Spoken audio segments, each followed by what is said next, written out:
ओम श्री शारदा गणपति गुरुभ्यो नमः। अथ सूर्य सिद्धान्तः चंद्र शृंगोन्नत्याधिकारः।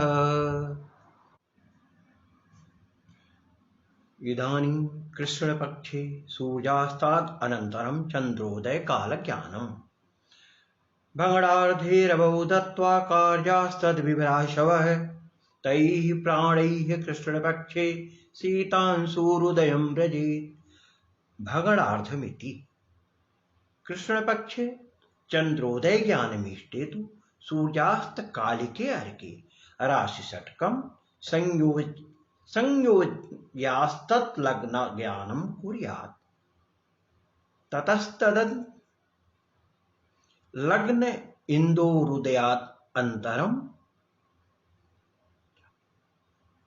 लग्न इंदोर उदयात् अनन्तरं कियत्कालीन चंद्रोदय स्यादित्यस्य ज्ञानार्थं सूर्यास्त लग्न चन्द्रयोर्विभ्राशवः प्रयुक्तविधिना साध्याः। तैरशुभिः सूर्यास्तानन्तरं चन्द्रोदय स्यात्। उपपत्तिरूपेण व्याख्यारूपैव जतः कृष्णपक्षे सूर्यास्ता अनन्तरं चन्द्रः क्षितिजा अधोगतः एव भवति। सूर्यास्तकाले भार्धयुतो रविस्तद्लग्नम्। अतोऽस्तलग्नोदयात् अनन्तरम् अस्तलग्नचन्द्रान्तरः शुभिश्चन्द्रोदय स्यादेव इति उपपन्नम्।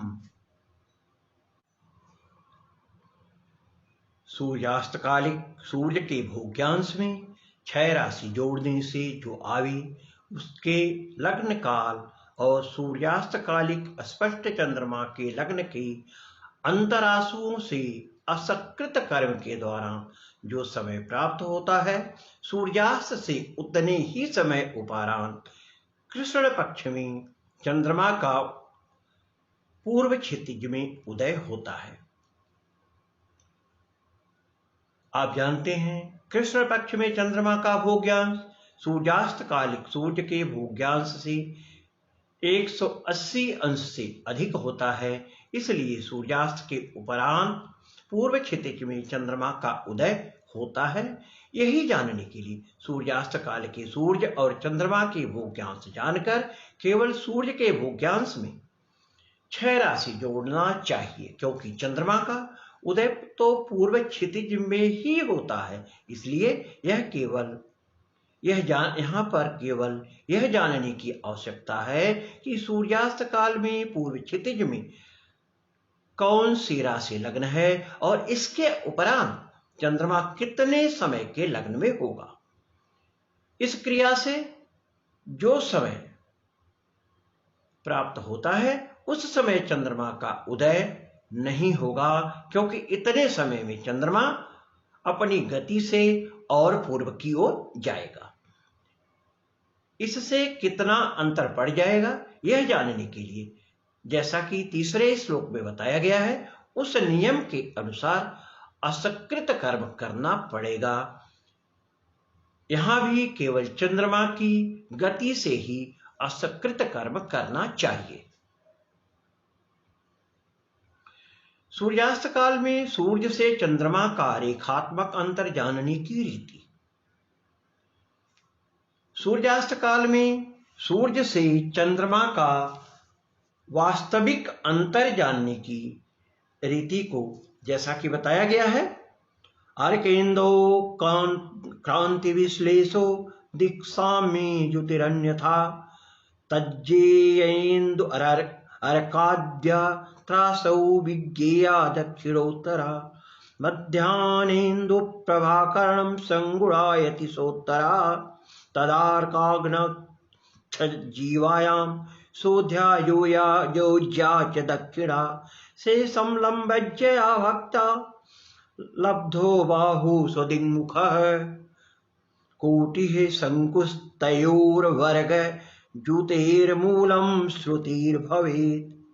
सूर्य चंद्रमसौ दिक्साम्ये एकस्मिन्नेव अयनि क्रांति विश्लेष तयोर क्रांतिर्ज्यायोर अंतरम, अन्यथा भिन्नयने क्रांतिर्ज्यार ज्योतिः कार्या तज्जया शब्दरूप बोध्या असौ क्रांत्यंतरंतराज्या कांति जोगाज्या व अर्काचंद्रौ यत्र यस्यां दिशि तद्दिका दक्षिणा उत्तरा विज्ञेया क्रांति संस्कारज्या चंद्रदिक्का भवतीत्यर्थ। सा क्रांति संस्कारज्या मध्याह्न प्रभाकर्ण संगुणा अन्यो अहोरात्रस्य जनमध्यम च मध्याह्ने अर्थात सूर्यास्त कालस्तत्र चंद्रस्य यच्छाया कर्णस्तेन गुणिता स यदि उत्तरा तदा अर्काग्नाक्ष जीवायां द्वादश गुणिताक्षज्याया सोध्या अपास्या यदि चासा दक्षिणा तदा अर्कघनाक्ष जीवायां योज्या एवं वियोगेन योगेन वाजच्छेषं तत् लब्धमज्याः भक्तं कुर्यात् तदा लब्धः त्वदिङ्मुखः चन्द्रदिक्कः सूर्यचन्द्रो यस्यां दिशि तत् दिक् इत्यर्थः। बाहु भुजः स्यात् शंकु 12 अंगुल प्रमाणः शंकुरकोटिर्भवति तयोः बहुकोटियोः वर्गजुतेर्मूलं यत् सा श्रुतिः कर्णः भवेत्। पूर्व के श्लोक में संख्या 5 में जैसा बताया गया है, भगणार्थ अर्थात 6 राशि सूर्य में जोड़कर दृक् कर्म संस्कृत केवल चंद्र के लिए अंतराशुओं का साधन करना चाहिए। इन्हीं अंतराशुओं के तुल्य सूर्यास्त के अनंतर कृष्ण पक्ष में चंद्रमा उदित होता है। उपपत्ति है इस तरह से, सूर्यास्त काले षड्राशियुतो रविरेवास्तलग्नम कृष्ण पक्षे सूर्यास्ताद अनंतरम क्षितिजाश्चंद्रो भवति अथो अस्तलग्न चंद्रांतरासु भी चंद्रोदय स्यादित उपपन्नम। अब श्लोक संख्या 6 से 7 में के विषय में जैसा कि बताया गया है, सूर्य और चंद्रमा की स्पष्ट क्रांतिज्याओं का एक दिशा में अंतर तथा भिन्न दिशा में योग करने से सूर्य से चंद्रमा जिस दिशा में रहता है उस दिशा की ज्या होती है। अर्थात सूर्य से चंद्र दक्षिण दिशा में हो तो दक्षिण तथा उत्तर दिशा में हो तो उत्तर ज्या भुज होता है। इस ज्या रूप भुज को चंद्रक छाया कर्ण से गुणा करके 12 गुणित अक्षज्या में उत्तर भुज होने पर ऋण तथा दक्षिण भुज होने पर धन करने से जो शेष प्राप्त होता है उसमें स्वदेशी लंबज्या का भाग देने से भागफल संस्कारोत्पन्न दिशा में भुज होता है। 12 शंकु कोटि होती है। इन दोनों के वर्ग योग का वर्गमूल लेने से सिंगोन्नति में कर्ण होता है। उपपत्ति है, अत्र प्रथमं सूर्यास्त काले चंद्र श्रृंगोन्नति साधनार्थम भुज साधनम क्रियते तत्र लंबज्या त्रिज्या अक्षज्या एवं च क्रांतिज्या कुज्या अग्रा इति क्षेत्रद्वयो साज्यात्यानुपातः क्रियते। यदि लंबज्यायां त्रिज्या तदा चंद्र क्रांतिज्यायां किमिति त्रिज्या इंटू चंद्र क्रांतिज्या डिवाइड बाय लंबज्या इज इक्वल टू अग्रा। एवमेव लंबज्यायां यदि अक्षज्यया तदा चंद्र शंको किमिति अक्षज्या गुणे चंद्र शंको डिवाइड बाय लंबज्या इज इक्वल टू शंकुलम शंकुतलम। अनयोर योग वियोगाभ्याम भुजः, इसलिए त्रिज्या इंटू चंद्र क्रांतिज्या प्लस माइनस अक्षज्या गुणे चंद्र शंको डिवाइड बाय लंबज्या बराबर चंद्र भुजः। पुनरनुपात है, लंबज्यायां त्रिज्या तदा रविक्रांतिज्यायां किमिति त्रिज्या गुणे रविक्रांतिज्या बटे लंबज्या बराबर अग्रा। सूर्यास्त समय सूर्य शंकोर्भावात् शंकुतलस्यापि अभावो भवति। अतो अत्र अग्रा एव रविभुजः रविचन्द्रयोः संस्कारेण अस्पष्टभुजो भवति। अतः चंद्रभुज प्लस माइनस सूर्यभुज बराबर अस्पष्टभुज। अस्पष्टभुज बराबर त्रिज्या गुणे क्रांतिज्या प्लस माइनस अच्छज्या गुणे चंद्र शंकु प्लस माइनस त्रिज्या गुणे सूर्य क्रांति डिवाइड बाई लंबज्या। त्रिज्या अंडर ब्रेकेट चंद्र क्रांति प्लस माइनस सूर्य क्रांति ब्रेकेट क्लोज डिवाइड बाई लंबज्या प्लस माइनस अच्छज्या गुणे चंद्र शंकु डिवाइड बाई लंबज्या। अत्रानुपातः चंद्र शंकोः त्रिज्या तदा द्वादशिभिः किमिति। त्रिज्या गुणे द्वादश डिवाइड बाई चंद्र शंकु बराबर छाया कर्ण चंद्र छाया कर्ण। त्रिज्या कर्णे अस्पष्ट भुजस्तदा चंद्र छाया कर्णे किमिति। अस्पष्ट भुज इंटू चंद्र छाया कर्ण डिवाइड बाई त्रिज्या इज इक्वल टू त्रिज्या अंडर ब्रेकेट चंद्र गुणे क्रांतिज्या प्लस माइनस सूर्य क्रांतिज्या डिवाइड बाई लंबज्या प्लस माइनस अच्छज्या इंटू चंद्र शंकु ब्रेकेट क्लोज इंटू छाया कर्ण डिवाइड बाई लंबज्या एवं संपूर्ण डिवाइड बाई त्रिज्या। त्रिज्या अंडर ब्रेकेट चंद्र क्रांतिज्या प्लस माइनस सूर्य क्रांतिज्या ब्रेकेट क्लोज छाया कर्ण डिवाइड बाई लंबज्या गुणे त्रिज्या प्लस माइनस अच्छज्या गुणे चंद्र शंको गुणे छाया कर्ण डिवाइड बाई लंबज्या गुणे त्रिज्या। अत्र द्वितीय भागे छाया कर्णस्य रूपांतर ग्रहण त्रिज्या अंडर ब्रेकेट चंद्र क्रांतिज्या प्लस माइनस सूर्य क्रांतिज्या गुणे छाया कर्ण डिवाइड बाई त्रिज्या इंटू लंबज्या प्लस माइनस अच्छज्या इंटू चंद्र शंकु गुणे त्रिज्या प्लस द्वादशवी डिवाइड बाई त्रिज्या इंटू लंबज्या गुणे चंद्र शंकु। छाया कर्ण अंडर ब्रेकेट चंद्र क्रांतिज्या प्लस माइनस सूर्य क्रांतिज्या ब्रेकेट क्लोज डिवाइड बाई लंबज्या प्लस माइनस अच्छज्या गुणे द्वादशवी डिवाइड बाई लंबज्या। छाया कर्ण अंडर ब्रेकेट चंद्र क्रांति प्लस सूर्य क्रांति ब्रेकेट क्लोज डिवाइड बाई लंबज्या प्लस माइनस अच्छज्या गुणे द्वादश डिवाइड बाई लंबज्या। छाया कर्ण अंडर ब्रेकेट चंद्र क्रांति प्लस माइनस सूर्य क्रांतिज्या प्लस माइनस अच्छज्या गुणे द्वादशवी डिवाइड बाई लंबज्या बराबर अस्पष्ट भुज। अत्र अस्पष्टो भुज एव भुज है। यहाँ पर सूर्यास्त कालिक सूर्य और चंद्रमा की क्रांति जानकर यदि इसकी दिशा एक है तो इसकी ज्यायामों का अंतर करें और भिन्न हो तो योग करें। सूर्य से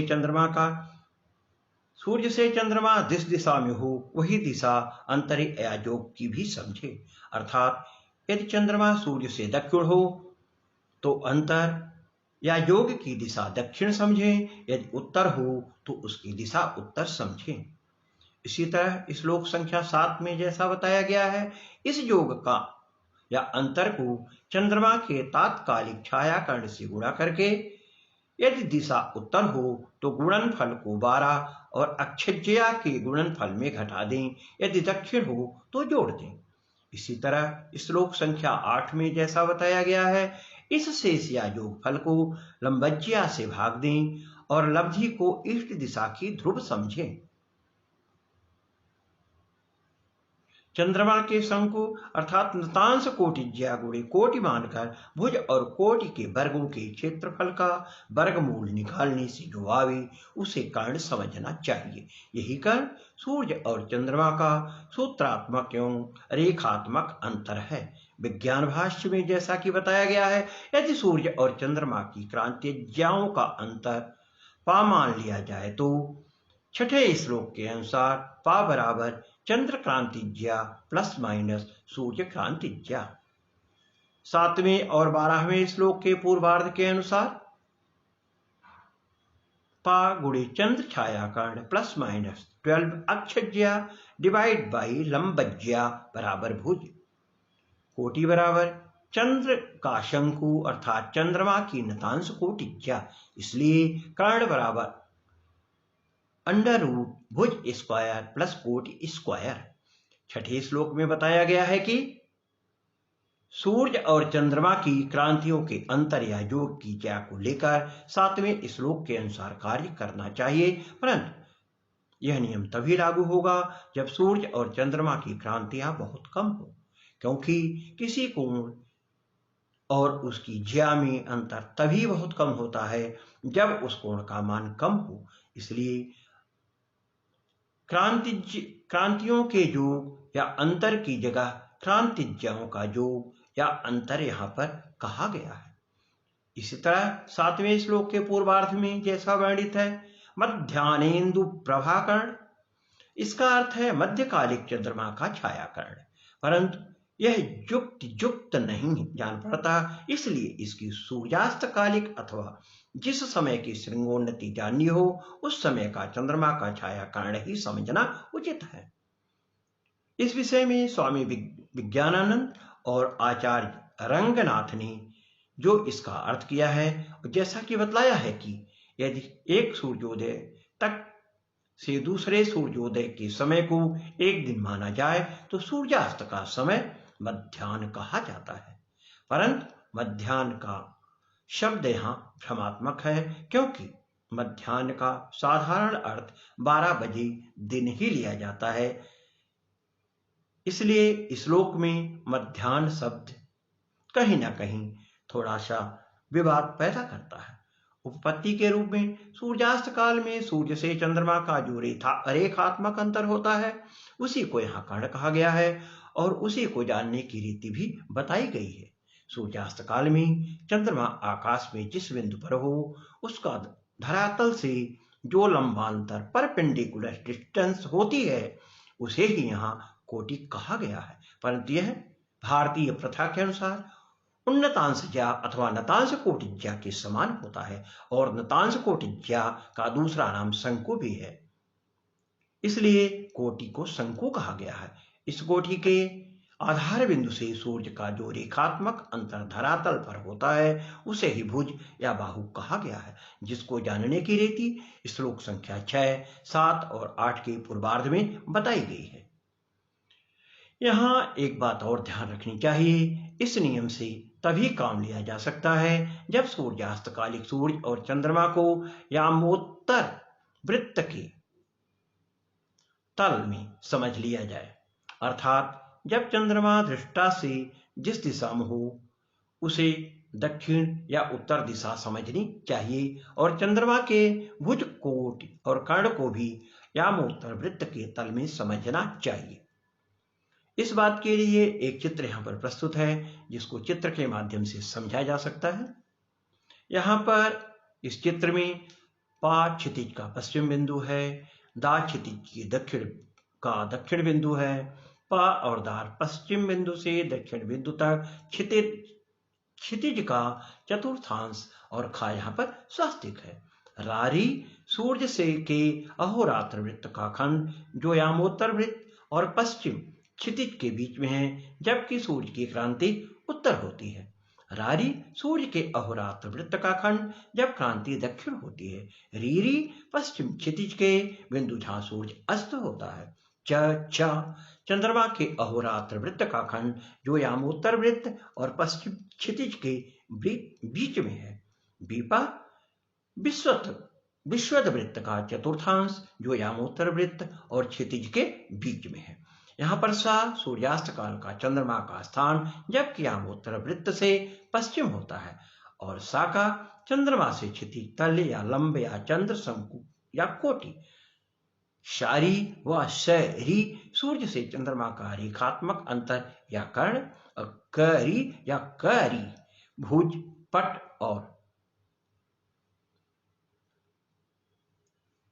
और चाठा सूर्य के अहोरात्र वृत्त का लंब है।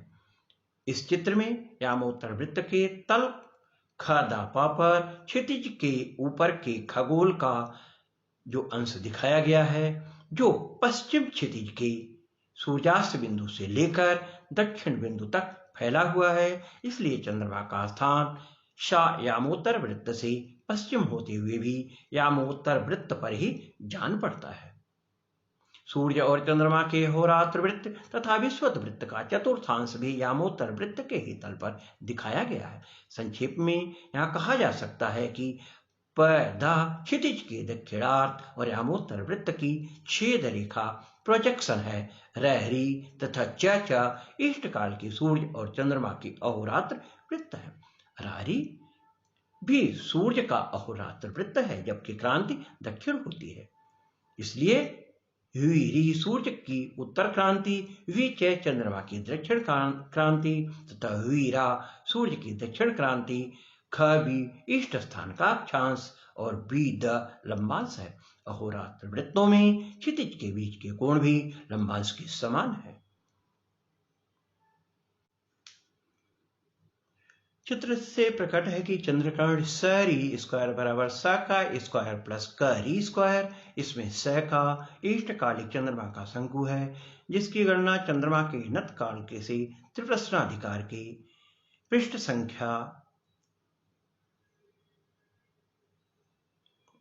जिसके गत काल के त्रिप्रश्नाधिकार में इसका विवेचन मिलता है। कैरी चंद्रमा का भुज है, जिसको जानने की रीति ऊपर के श्लोकों में बताई गई है। कैरी बराबर रीचा प्लस चा का, जिसमें रीचा सूर्य और चंद्रमा की क्रांतियों के अंतर पर आश्रित है और चा का चंद्रमा के उन्नतांश पर। समकोण त्रिभुज पाठारी में भारतीय रीति के अनुसार चा ठा डिवाइड बाई चारिष्ठ बराबर 4 बटे त्रिज्या, इसलिए 4 बराबर 4 ठा गुणे त्रिज्या बटे चा रीठा, परंतु 4 ठा बराबर 4 डा प्लस डा ठा बराबर चंद्र क्रांतिज्या प्लस सूर्य क्रांतिज्या और ज्या व रीठा बराबर लंबज्या। इसलिए री बराबर चंद्र क्रांतिज्या प्लस सूर्य क्रांतिज्या डिवाइड बाई लंबज्या ब्रैकेट क्लोज त्रिज्या। इसलिए इसी प्रकार समकोण त्रिभुज सा का चामी चा का बटे ज्या चा शा का बराबर सा का बटे ज्या सा चा का, परंतु कोण सा चा का बराबर लंबांश और कोण चा शा का लंबांश का पूरक है, इसलिए यह अक्षांश के समान हुआ। और चंद्र शा का चंद्रमा का शंकु है, इसलिए चा का बराबर शंकु गुणे अच्छज्या बटे लंबज्या। यहाँ चाका और चारी के मान कलाओं के में हैं, क्योंकि भारतीय रीति से जा के मान कलाओं में होते हैं, परंतु परिलेख के लिए नाप अंगुल में की जाती है, इसलिए इसको अंगुल में बदलने के लिए यहाँ पर इस मान को ग्रहण करना चाहिए। चंद्रमा का शंकु शक 12 अंगुल है, शाकावार और इसका तात्कालिक अंगुलात्मक छायाकर्ण त्रिज्या अर्थात 34-38 के समान है। यदि मान लिया जाए कि चारी और चा की अंगुलात्मक मान क्रमानुसार ता और था हैं, तो नीचे 3 अनुपात सिद्ध होते हैं। त्रिज्या बटे छायाकर्ण बराबर सा का बटे 12 बराबर चारी बटे ता बराबर चा का बटे था, इसलिए ता बराबर 12 गुणे चारी डिवाइड बाई सा का बराबर 12 गुणे चारी गुणे छायाकर्ण डिवाइड बाई 12 इंटू त्रिज्या बराबर 12 गुणे चंद्र क्रांतिज्या प्लस सूर्य क्रांतिज्या ब्रैकेट क्लोज त्रिज्या गुणे छायाकर्ण डिवाइड बाई 12 इंटू त्रिज्या इंटू लंबज्या। छायाकर्ण इंटू चंद्र क्रांतिज्या प्लस सूर्य क्रांतिज्या डिवाइड बाई लंबज्या। इसी तरह से 12 इंटू चाका डिवाइड बाई साका बराबर 12 इंटू शंकु गुणे अच्छज्या डिवाइड बाई शाका गुणे लंबज्या बराबर 12 अच्छज्या लंबज्या, क्योंकि शक और शंकु एक ही वस्तु है। यहाँ चंद्रमा और सूर्य की क्रांतिज्याएं जोड़ी गई हैं, क्योंकि इनकी क्रांतियों की दिशाएं भिन्न हैं। इन दोनों की क्रांतियों की दिशा एक ही हो तो अंतर निकालना पड़ेगा। जैसे यदि सूर्य रा पर हो तो अंतर निकालना पड़ेगा, क्योंकि इस दिशा में का री बराबर चा का माइनस चा री। इस प्रकार से श्लोक संख्या 6 से 8 तक की उत्पत्ति हमने आपके समक्ष प्रस्तुत की। धन्यवाद। पुनः मिलामः।